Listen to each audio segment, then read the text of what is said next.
Hey everyone, welcome to the Lancaster Golf Performance Coaching Podcast. And this is our first podcast that we've done so far. So today we're just going to do a bit of an introductory kind of message to our viewers on Instagram and for those listening on the podcast world, and just give you an understanding of who we are and a brief introduction. From there, I think is important to kind of go through the other lessons that we are kind of prescribing here. And we want you to learn a little bit what we're about.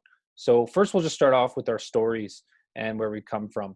I'll introduce to Cameron as well in just a second, but I'll start off with my story and my time in the game of golf. So really from a young age, our father got us involved in golf. And I think it was at about the age of 7 when we first went out golfing. By the time we got to the age of 10 or 11, things got a little bit more competitive. We started playing in local invitationals, the local tour, and eventually the GAO. And that transitioned into a kind of junior career in golf. Another part of the story is our older brother, Mike, as well. But for my time in the game, I golfed at a competitive level from the age of 12 to 20 years old, I would say. And in that time, I was able to get a D1 scholarship for the Eastern Michigan Eagles. And I think we were about 65th ranked in the country when I went down there. Only spent about a better part of a semester there just for certain reasons. Just golf at a competitive level was an interest for me, but I really had an affinity for coaching. And I mean, I think some of the things that were instilled in us from a very early age from our coaches is something we kind of want to pass along. And we had two great coaches, Ralph Bauer and Scott Gauks. And yeah, they really gave us an amazing platform for the game of golf. And we've been able to rub shoulders with people who ended up going to mini tours, to the web.com tour, I guess it's called the Corn Ferry Tour now, PGA Tour, and European Tour as well. We've had some links there. And then also played with a lot of different NCAA level player golfers. And what we're trying to do essentially is build kind of a system. But in terms of my experience, that's kind of where I went in the game of golf. And now my passion with my brothers is coaching. So that's kind of what I'm about and what I'm here for. So I'll pass it off to Cam. So mind you, he's my twin, so he has a very similar voice to me, but he is a different person. So Cam, why don't you tell us about kind of your time in the game of golf and what that looked like? Yeah, so for myself, it started similar to age to Chris at the age of 6, and we really took a liking to the game at a very early age. And for 3 to 4 years, we never really took it that seriously. And then eventually it started to become more serious as we started to improve. And I think for about 3 summers in a row, we saw our handicaps drop by about 6 to 7.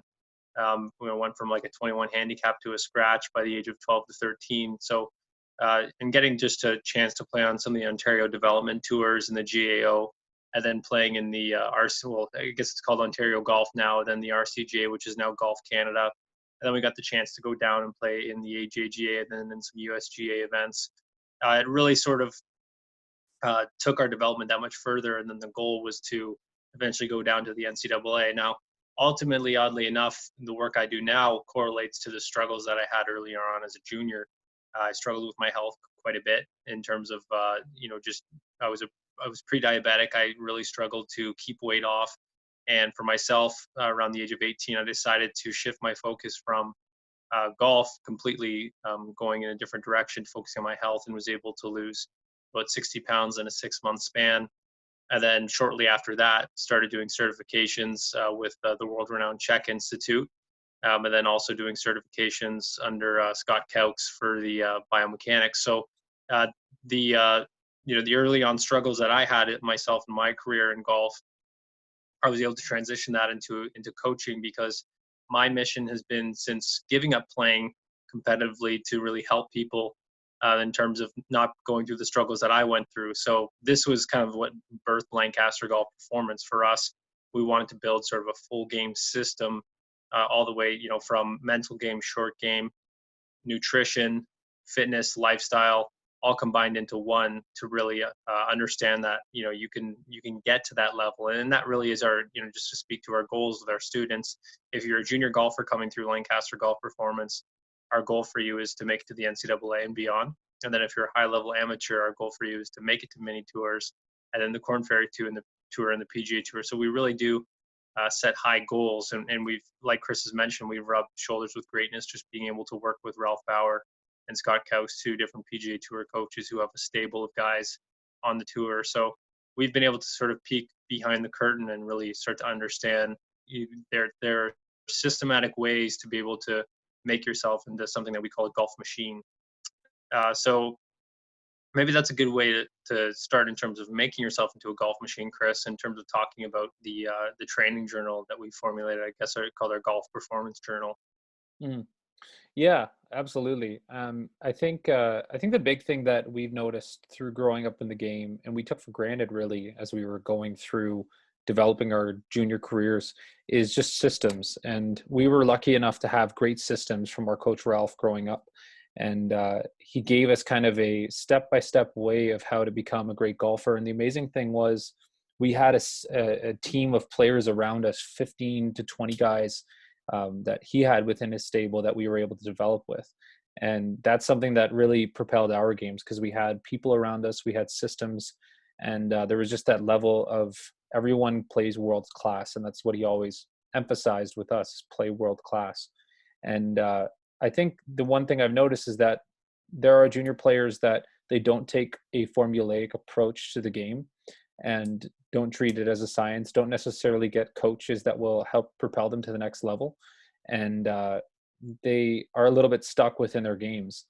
And, I think it's big to notice those, and there are some exceptions. Like, I'm not going to say that there are not exceptions, but there are a lot of junior players that will get coaching from either a buddy of theirs or a parent, and they're not really developing a system for themselves, or have connections with the higher levels of the game. Again, there's exceptions. I mean, Tiger Woods from a young age was trained by his father, but he too eventually got a coach. Bubba Watson would maybe be another exception of someone who I don't think he really ever had a coach. You have to look deeper into his story. But that's kind of what we look at ourselves as in terms of developing a golf machine. We have a system to kind of get you to that next level. And it's something that I don't understand why in golf it's not built as much in local communities. And if you compare sports, mixed martial arts as an example, there's a lot of different mixed martial arts gyms within towns that have 6 or 7 different disciplines all coming together to create mixed martial arts. And if you look at golf as a parallel, you have putting, chipping, driving the ball, mental game, ball striking, all of these disciplines coming together to create one game. But we don't really create institutes to focus on all of those aspects. Fitness and nutrition is another thing that I missed there. And that's what we're kind of doing. And the lucky thing we have is that I have really a strong focus in short game, putting, chipping, mental game strategy, and obviously playing experience. And then Cam has a strong focus on fitness, nutrition, mental game as well, and then swing biomechanics, which is a complete unknown world to a lot of junior players. So those are kind of the ideals that we try to instill within our students, and giving them a full system of coaching so that there's no weak spots in your game. Because let's be real, if you want to make it to the next level, you can't have weak spots. You can't be this amazing driver of the golf ball and everything else is kind of average, or you have 5 things that stick out in your game and then you're just an awful putter. That doesn't work in the day's modern game. So that's kind of an understanding of what our systems are about and our philosophy. I don't know if you have any more to add to that, Cam, but that's kind of my take on it. Yeah, I think just going deeper into, I think we first started off by talking about the way the mentorships look, in terms of, the way and the style we actually coach. We have the option of being in person at our facility in Burlington. We heavily do a lot of our coaching online. We first do that first in-person assessment where we spend about 2 to 3 hours with our client, and we do sort of a full game sort of evaluation. So first we'll look at nutrition and lifestyle factors, where we're going to be going deep on 100 different questions, around 100 questions, to really assess where someone's at with their health. And then from there, we'll do a squat test, a lunge test, a marching test, an imbalance test, mobility, stability, strength, and balance, to really assess where the golfer is at and where the golfer needs to build toward, right? So that would sort of cover the health aspect of it and the fitness aspect. But then there's also just assessing the initial swing biomechanics. So I think the one thing that we're really keen on, and this is something that comes from Scott Kauk's methodology, is that there is no one unicorn. in terms of golf swings, right? So we're not looking to build the exact perfect swing. We're looking to build a swing that's perfect for you, right? It kind of echoes Arnold Palmer's statement of swing your swing. And then from there, we can kind of get that full, based on all that upfront testing, we can get the full picture. And the blessing of the 21st century with this type of video technology is that we can conduct most of our mentorships online, and we like to get out to the tournaments as well too, and really do some playing lessons as well too. But that's kind of looking at it from a glance, right? We want to make sure that our juniors and our amateurs are filling out their journals, because without that, we are sort of running blind as coaches, right? So there's that equal accountability to make sure that our students are really showing up and putting in the effort and showing us that they're putting in that effort, so we can take those inputs and learn how to tweak them so you can get the most out of it. And, So I know, and Chris. can I add one more thing there? Yeah. Mm-hmm. Yeah, I think the big thing is just like we do have these systems built in place. We are here to help you, but you have to realize that like at the end of the day, you are going to be the person to propel your game to the next level. And realistically, in terms of what you can afford and the amount of time that we have with you, we get 1 hour maybe every week or every 2 weeks, and that's just the reality of having a coach. And the other thing too is we're going to have group sessions as well through our time. But that's the reality of having a golf coach. So you don't actually get a lot of time to give your golf coach information, and within the 20 to 30 minutes, figure out what a plan is going to be.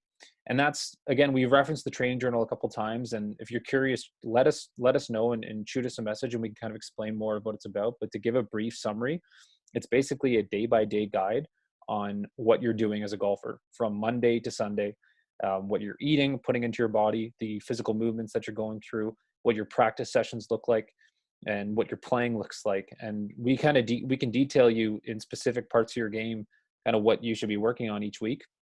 And the point of this training journal is this for us as coaches gives us an advantage, and it gives you an advantage, because now we have way more data. So you come to the lesson kind of with a full we come with a full understanding of what your game is, if you're actually filling it in diligently. And then from there, we can give a proper assessment of your game. I've seen so many times where a junior player will step up to the driving range and feel like they need to stay on the driving range for 2-3 hours, when in reality, their putting isn't where it needs to be, or possibly they're just not thinking properly, or maybe they've been having, the classic one is like an ice cap every morning for the last 6 days. And for those who aren't Canadian, an ice cap is a really sugary kind of frappuccino in the morning. So all those pieces, the training journal, giving a day-by-day analysis, it gives us an understanding of who you are as a person, so that your 1 hour that you get, and it's a hard-earned 1 hour that's paid for either by your parents or by yourself, it's actually worth it, and you get the impact out of it, rather than just, it's like 1 hour you show up with your coach, your swing plane looks aligned. Who's ever had those lessons? I mean, I get it, the coach is trying to help out, but if you're just going to spend an hour working on swing plane on the range and then go to the golf course, you're really going to struggle to see improvement unless you have a learner's mindset and you have great people around you. But for some people, they just don't have that. So that's kind of what our training journal is for in the systems. So yeah, that's kind of, I think that's kind of everything. I don't know, Cam, if you have any other pieces to cover. This is just an introduction. Yeah, I mean, I guess to just speaking about the like the nuts and bolts of how we can improve your game, right? In terms of mental game, we're going to work on stuff like meditations, right? So when you come to the golf course, that you're really sort of in that flow state, and then also working on certain breathing techniques. We're going to build for you a pre-shot routine, right? Tiger Woods' golf psychologist, Jay Brunza, growing up, was very big on having a very sound pre-shot routine. So that's something that will help you building a pre-shot routine that's really sort of custom to you. In terms of short game, we've sort of seen pretty much every drill that a PGA Tour pro does on a daily basis. So we've built drill systems so you can really tune your short game. And then in terms of swings, we're really a big believer that building a biomechanically sound swing is about doing certain drills and movements at 50% speed to build up to full speed, right? So there's that there. And then with the health and the fitness too, just some of the work we've done and the learning and the research we've done, we've really built programs that are golf specific, right? So some of the major muscles that, in the parts of the body that we really want you to work on is getting the hips and the groin flexible, building lower body strength, really learning how to use the ground for power as opposed to arms. That's another big thing that younger golfers have a tendency to do, is because their lower bodies aren't built up yet, they haven't grown into their bodies. It's a an easy thing is to just constantly flip, right? So those are some of the things that we're really going to ensure that we work on. I don't know if Chris, you want to add anything about the nuts and the bolts to our strategy? Yeah, no, those are just the details. And then going forward, we're going to have just more content and other pieces that we're working on. But yeah, I think that's kind of a good introductory to who we are and what we're about. We have a tendency to ramble because honestly, we love the game, and it's something that is so near and dear to our heart. It gave us the ability to be entrepreneurs. It gave us the ability to see cool places in the world.